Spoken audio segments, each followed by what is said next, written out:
Okay naman, medyo gutom, and I'm still recovering from my illness na tawag kasi po, but I'm getting healthier, so I'm feeling good.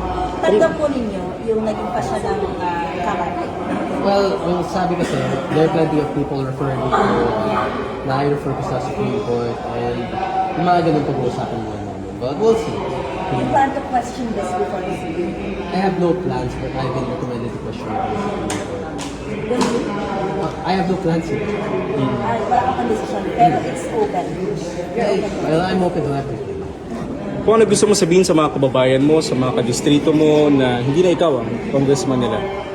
Ano pong gusto niyo pong sabihin sa mga kadistrito niyo? Depende muna yun. My statement for that will be regarding kung magkakaroon ba ng if there will be another elections, special elections, or kung magkakaroon ba na if kung aakyat sa Supreme Court. There's still many things to consider, but right now mukhang magbabakasyon muna si Williams. Some of your allies were saying na too much daw po yung ginawang expulsion.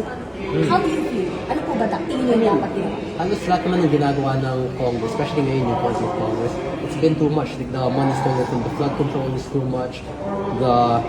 Everything that they've been doing within the plenary right now is too much. So it's already a standard operating procedure na nila.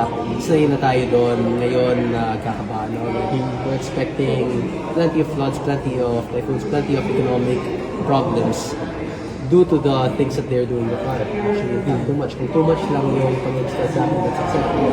Pero too much din ang pagnanakaw nila. And I think that's the bigger problem. Do you feel any regrets? Mga kaalyado niyo na may mali po kayong nagawa. Ano po masasabi niyo dito? Meron din po ba kayong talagang pag-amin na mali yung ginawa?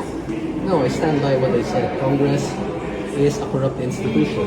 And that is the truth. That is something that we can see through the numbers. We can see the economic figures. We can see the amount of people that are involved in the flood control and the amount of money that is stolen within flood control. And that originated from Congress.